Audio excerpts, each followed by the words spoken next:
Forgettable, Thunder over Louisville.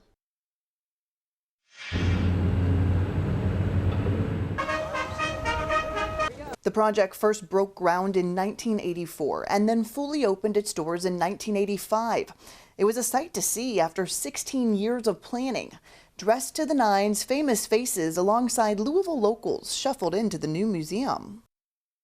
This is something that all Kentuckians can be proud of. It is so glorious, and I can't believe that all of this could have been done in such a short time. From the moment it opened to the public, its mission of telling stories of past derbies to future generations has stayed the same.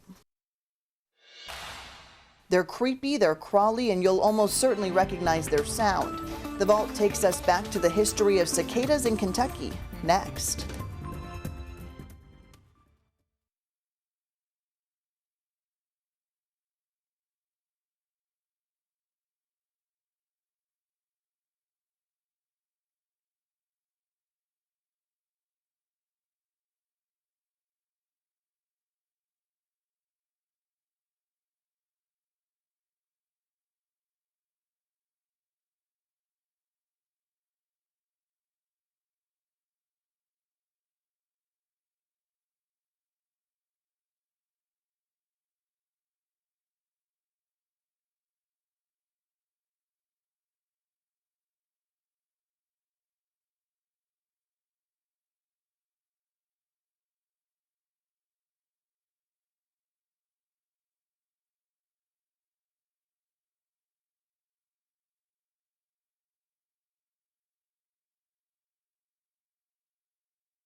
After spending the last 17 years underground, the cicadas have returned.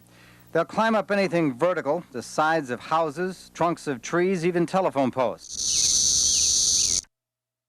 Do you remember that sound from last summer? It wasn't the first time Louisvillians have heard cicadas, and it probably won't be the last. The WHAS 11 Vault has video going back to 1970 when our team caught a cicada debut.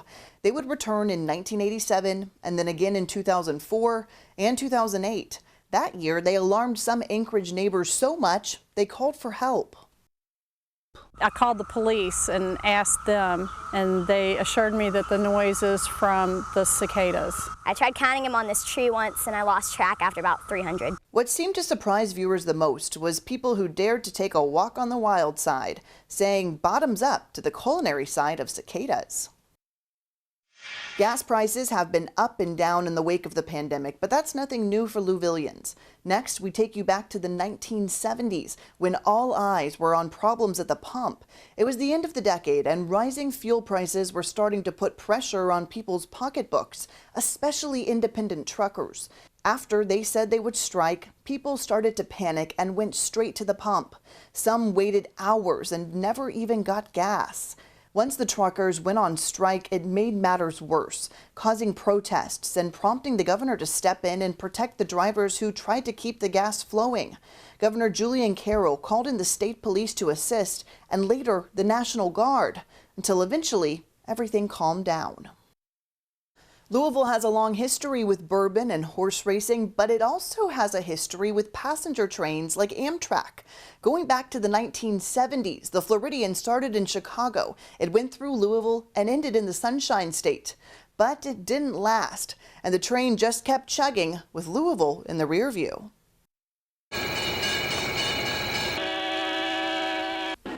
She starts in Chicago and rumbles through the night to Louisville. Her name was the Southwind until Amtrak took her over in 1971. Then she was renamed the Floridian.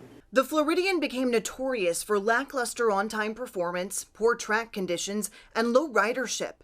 And in September of 1979, passengers and staff said their final farewell. I've been here in my Practically 30 years I've seen our passenger trains leave one by one. It would be a 20-year absence until Amtrak was back in Kentuckiana, departing Jeffersonville at night and rolling for 12 hours, reaching Chicago the next morning. The first train rolled in 1999. If I had to choose something other than a car, plane, bus, or train, I'd take the train. And it wasn't long until Amtrak set its sights on Louisville. The bridge is already in place to carry trains over the river. But Louisville needs to find land to build a train station. You see, the old one, this one here, now belongs to executives who work for TARC. 1 year after debuting the Jeffersonville destination, Doug Proffitt covered the consideration to bring it one step further to that very spot, the old Union Station in downtown. 50 passenger trains used to arrive and depart daily from Louisville's Union Station in its heyday. At the time, it was an office, preserved like a museum, with original stained glass, tile flooring, wooden benches, and even over one of the doors, a sign, "To the trains." The freight trains that have ruled the river tracks alone for more than 30 years will now have company as Louisville looks to reconnect with its locomotive roots. The plan gained steam with support from politicians, and in 2001, the Kentucky Cardinal crossed the Ohio River for the very first time. After a Golden Spike ceremony with Mayor David Armstrong, it was all aboard in southern Indiana. Good morning. Glad to see Amtrak back in town. The unofficial Amtrak beat reporter at the time, Doug Proffitt, was there. The trains may run on time, but midway over the river, the Kentucky Cardinal had to stop so a barge could pass through. This is quite a view. The passenger train bends and weaves as it moves its way across the bridge. What a vista. It's incredible. As it leaves the bridge, train watchers greet the Cardinal when it hits Louisville for the first time. But about a month after the celebration started, talk that the city's $300,000 investment could be worthless. There's a possibility that it could be service could be discontinued on this line. Amtrak was losing money nationwide, asking Congress for a bailout, but targeting 18 long-distance routes for cancellation, including the newly christened Kentucky Cardinal line from Chicago to Louisville. The trains that carry cargo are busy in the city. The tracks that carry the Kentucky Cardinal Amtrak passenger train at Union Station are empty by early morning as the train leaves for Chicago at 7:30 a.m. Just a short time later, the last passenger train passed over the tracks in July 2003. And since then, it's been only freight locomotives ruling the Louisville tracks like they had for so many decades before. He was the go-to guy for any and all gardening-related questions in Kentuckiana for more than 30 years. We take a look back at Fred Wishey's far-reaching legacy next.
For more than 30 years, The Weekend Gardener aired every Friday night, right here on WHAS 11.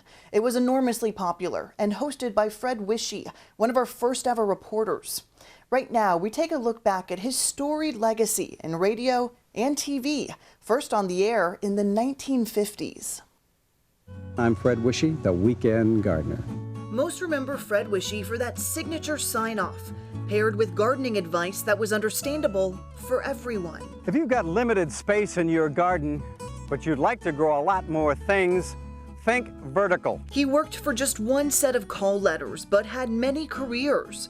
Early on, Fred was found behind the anchor desk. Fred Wishey anchors our 6:15 report, a complete and comprehensive film report on today's happenings in Kentuckiana. He was one of the founding reporters in the television industry. After 20 years of wearing the coat and tie in the form of an anchor and then political reporter, Fred blended gracefully into the clothes of a working gardener. As far as sowing grass seed, don't do that now. You're just wasting money.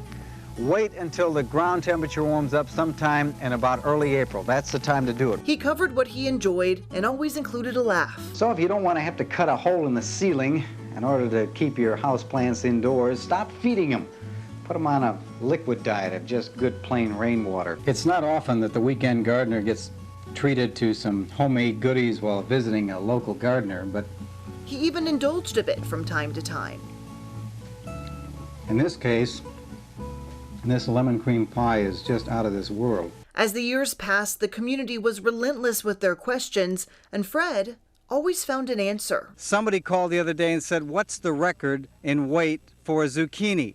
You don't want to know what the record weight is for a zucchini because you never want your zucchini to get that big. He chalked up his decision to start and end his career in Louisville to some advice from a professor at Northwestern, where he got his master's. If you want the best, you go to Louisville. That is the best news operation in the country.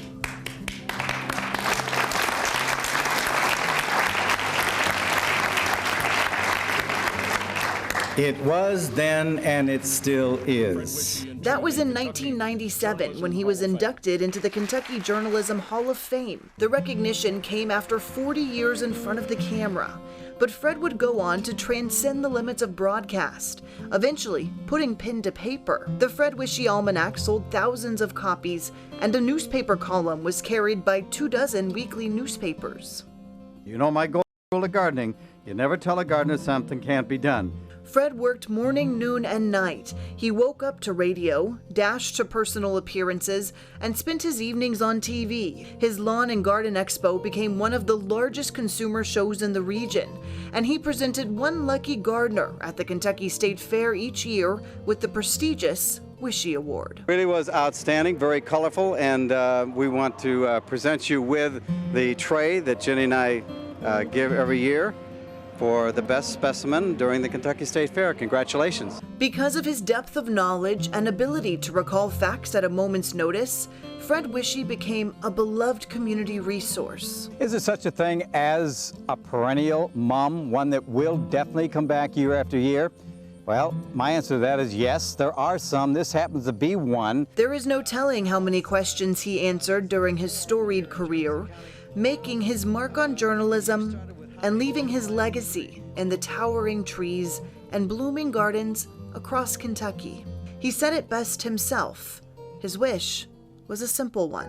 That in one very small way, I may have helped make this a better world in which to live, not only for today, but for tomorrow, for generations yet unborn. And forevermore, he will be known as the People's Gardener. For Kentuckiana's News Channel, WHAS 11, I'm Fred Wishey, the Weekend Gardener. In 1996, Wishey was diagnosed with cancer. He continued to do his reports while undergoing treatment. But 2 years after his diagnosis, he died in his Shelby County home. He was 66. Marble Hill, does that name ring a bell? It was supposed to bring power to the region, but was plagued by delays, making it one of the most expensive projects never finished. Construction started on the Marble Hill nuclear plant near Madison, Indiana in 1978, but people protested and workers reported faulty repair jobs and dangerous concrete work, so the completion date just kept getting set back. Eventually, inspectors gave the go-ahead, but more protests and delays caused the project to be halted yet again. By 1984, a task force investigating the plant came to the conclusion the costs were just too high to finish, and it was no longer needed. it is its recommendation that the Marble Hill Nuclear Power Facility, presently being constructed by Public Service Company of Indiana, not be completed. The scrapped project caused thousands to lose their job. The New York Times reported in 1984 the total cost of the project was around $2.5 billion. To be a part of this celebration is unbelievable. The Summer Olympics returned this year. Next, we look back at the 1996 Games, when the torch made its way through Kentuckiana.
All eyes were on the Summer Olympics in Tokyo this year, but we were focused on one special event from decades earlier. In 1996, Louisville had its own special moment with the Olympic torch. On its way to Atlanta, the Olympic torch relay was in full swing, moving from coast to coast and passing through Kentuckiana on its way. We first found the flame about 70 miles north of Louisville. The crowds cheer as the Olympic flame comes through Columbus, Indiana. The cameras come out and the flames ignite the Olympic spirit. WHAS 11 crews were on the ground and in the air, taking in the historic Torches Trail. A large crowd gathered downtown for a celebration. All along the route, spectators waved American flags and cheered wildly. From there, the torch traveled south to Sellersburg, where longtime WHAS 11 anchor Gary Rodemeyer had his chance to make his mark on history. Here comes Gary right now! Gary Rodemeyer! Gary wasn't the only familiar face to touch the famous torch. Next up, WHAS 11 reporter and Louisville Tonight live host, Kirby Adams. Kirby's stretch was on Charlestown Road in New Albany. My run was short and sweet, and while I would have liked to have had a little longer with the actual flame, at least I have the torch to remember it by. And this torch is extra special because it was designed by a Kentucky native. That Kentucky native, Malcolm Green, who was born in Mill Springs, Kentucky, and grew up in Somerset. He was a former lecturer at U of L, and only part of the torch's ties to our city. The wood handle on the torch also has a Kentucky connection. It was made by the Louisville Slugger people, Hilrick and Radsby. When the flame arrived in downtown Louisville, it was met with a celebration on the Belvedere. Alice Lucille Martin, Olympic Torchbearer. Alice Martin, a YMCA volunteer, had the honor of starting the Olympic flame on its journey through Louisville. A succession of runners made their way to Churchill Downs, where hundreds showed up to watch Derby winner Pat Day take his turn. Hey, I'm doing great, thank you. Day carried the storied flame down the stretch to the oh-so-familiar finish line. To be a part of this celebration is unbelievable. Meanwhile, on Eastern Parkway, an excited Melinda Miller was waiting on her turn. Everybody's going crazy. There's my brother. Minutes later, it was Miller's time. Here we go. We are ready. Whoa, go. Thousands of spectators lined the route for a chance to watch history make its way through our city. Some folks at Parkway Medical Center even brought their own torch. And then perhaps the most miraculous leg of the relay, when Bill Taffel took to the road, carrying the flame, overcoming a life-threatening illness and surgery just months earlier. So how was it? Oh, it was very great. It was great. A little bit tough on the hips, but, you know, it's worth it. Worth it. That was the common sentiment for all who touched the famous torch. I've done lots of nice things and given recognition, but this is the piece of resistance. The torch eventually left Louisville, heading to Cincinnati and then Detroit. It went all over the Northeast before finally going down to Florida and then ending up in Atlanta, ready for the 1996 Olympic Games.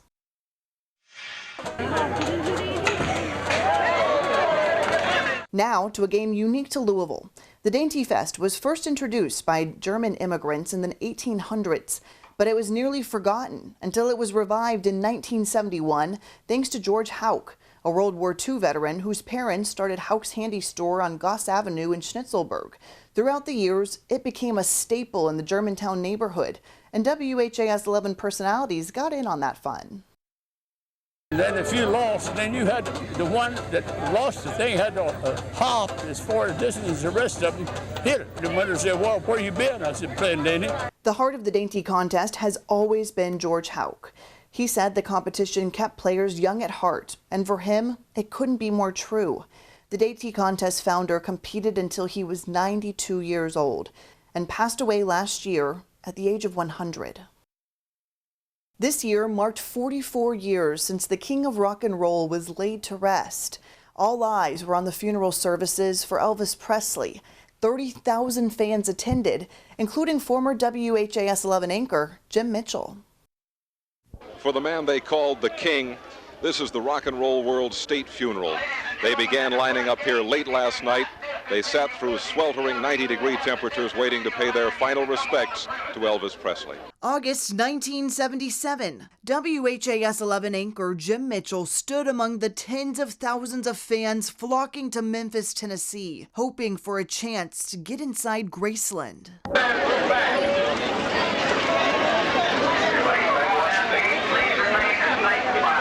Elvis fans were heartbroken at the news of his passing. Some in the crowd even fainted, Mitchell reported. He was my hero. He was the only thing in this whole wide world that mattered to me. I love him so much. He's a fabulous person. I don't know what I feel. It's just, I feel empty. Back home in Louisville, WHAS 11 reporters found their way to local record stores. Well, what you're hearing is the song of a man who became a legend in his own time. The song that you're hearing is probably one of the last singles he ever cut, and it's on this album, which is probably one of the last albums he ever cut. One of the many albums that will probably become collector's items. Fans buying up his records, mourning his death. I don't know, it's just sad that we lost him. 380 miles away, Jim Mitchell reported live from the funeral. Elvis was not just the singer, he was the song. For these people, the anthem of a generation that grew up in the 50s and 60s.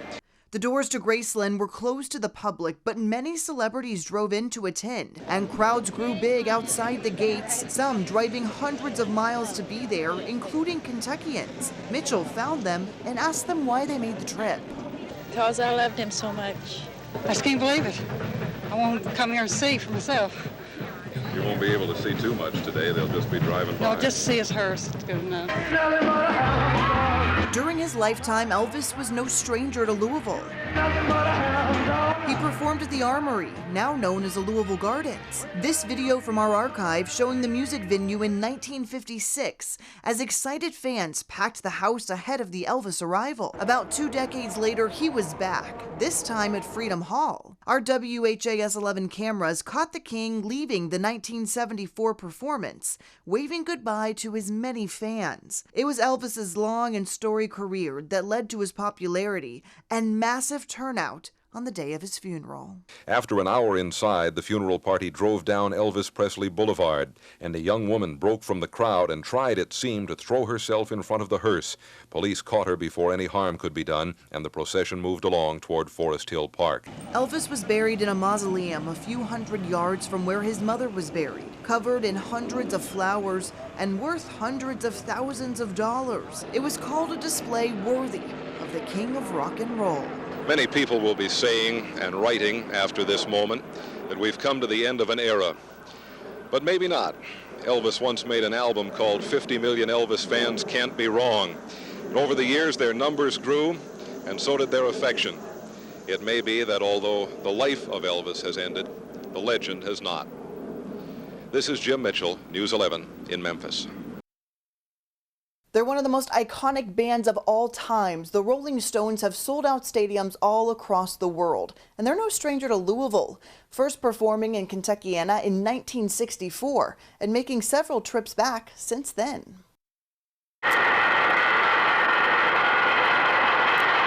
It was August 4th, 1975.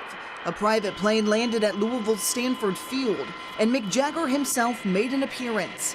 For only the second time ever, the Rolling Stones were on Louisville soil, and demand for tickets was skyrocketing. Are you making any money? Some of the people are. What are they going for? Depends on where they're located, you know, and how bad they want to get rid of them too. You know, like right now, you can probably get one pretty cheap because it's getting kind of wet out here. The Stones wouldn't return to Louisville again until 1981. Here's one election you probably haven't heard about. Ballots or tickets were cast here at Freedom Hall for the world's greatest rock and roll band. And the winner, uncontested, the Rolling Stones. This time, WHAS 11 cameras were inside for the show.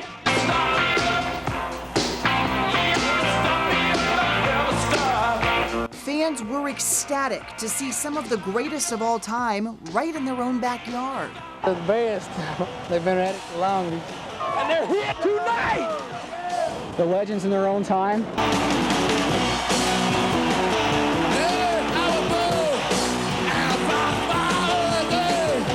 With the U.S. tour of 1981 a massive success, the Stones returned in 1989 for the Steel Wheels Tour at the old Cardinal Stadium. Mick Jagger addressing the crowd of eager fans. Hey Louisville, how you feeling? It's a beautiful night. As the stadium started to fill up, our WHAS 11 team spotted a crew making the trip a family affair. Outside, before the show, one veteran Stones fan wheeled into Louisville driving a Winnebago full of her children. It was their first live look at the band. I brought my children here. This is the first time they've been to a concert. But that was only part of this special story. For this mother, the Rolling Stones concert was fulfilling a family tradition. My mother brought me in 1964, and I brought my kids, 4 of them. For the fans, a crowd estimated at over 40,000 in Cardinal Stadium, the lure of the Stones comes in the music and the personalities. It would be 17 years before the Rolling Stones returned, but their 2006 appearance might be the most memorable of them all, with the Stones arriving at the Seelbach Hotel in downtown Louisville and then lighting up the track at Churchill Downs. Sky 11 was there, catching a view of the crowd and the band from above. Hey, how you doing down there?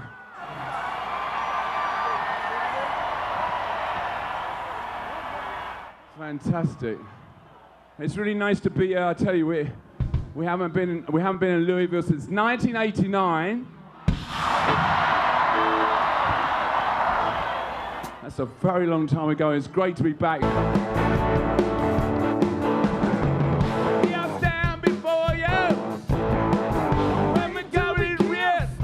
Tens of thousands watched the longest performing rock band of all time and then waved goodbye as the musicians took off for a motorcade through the streets of Louisville. It would be the last time we saw the iconic group in Louisville until a scheduled 2020 tour date that was interrupted by the COVID pandemic.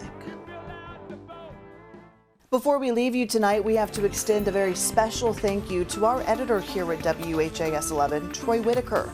He has worked hard week after week to bring you these incredible stories from here in the WHAS 11 vault. This would not be possible without him. We also thank you for joining us on this special look back at the best of the WHAS 11 vault in 2021.